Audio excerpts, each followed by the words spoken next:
Have you ever wondered what was really going on in Sodom and Gomorrah? We often hear it as a story of fire and brimstone, a simple tale of judgment. But if we look deeper through the lens of mental and emotional health, a much richer, more compassionate story emerges. It's a story that speaks directly to our modern struggles. Let's start by reimagining Sodom and Gomorrah not just as morally broken cities, but as emotionally shattered ones. Imagine a place where aggression, a total lack of empathy, and the abuse of power were the norm. This wasn't just a few bad apples. It was the entire culture. From a mental health perspective, this is a picture of collective trauma. When a community normalizes cruelty, its people become desensitized. Emotional numbness spreads like a virus, and when injustice becomes the culture, empathy simply dies. The cities weren't destroyed because of a few isolated acts. They were destroyed because their collective heart had hardened beyond repair. Into this emotional wasteland walks Lot. His response to the visiting angels is a radical act of defiance against the city's toxic culture. He offers hospitality, protection, empathy, and courage. In mental health terms, Lot shows what we call secure attachment and healthy relational instincts. He sees strangers not as threats to be exploited, but as people deserving of dignity. His actions are a powerful reminder that even in the most toxic environments, one person's emotional health can shine like a beacon. But the darkness pushes back.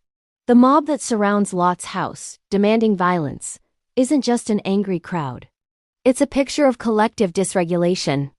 This is what happens when unchecked anger and unprocessed trauma become the driving forces in a community. People lose their ability to control their impulses, and the desire for domination completely replaces empathy. A city without emotional boundaries quickly becomes a city without moral ones.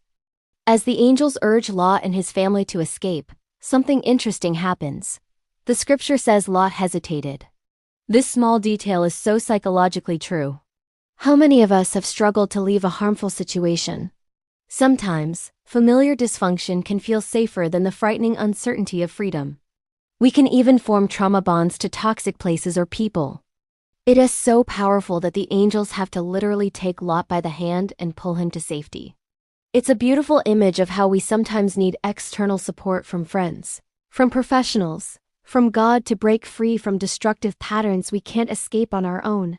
Then comes the tragic moment of Lot's wife. She was warned not to look back, but she did. This isn't just about disobedience. It's about the incredible emotional weight of the past. Looking back can symbolize a longing for the very things God is trying to free us from.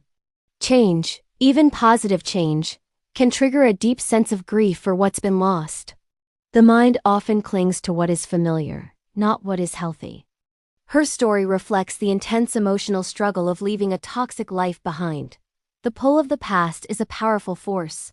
Finally, think about the aftermath. Lot and his daughters escape. But they don't just walk away unscarred.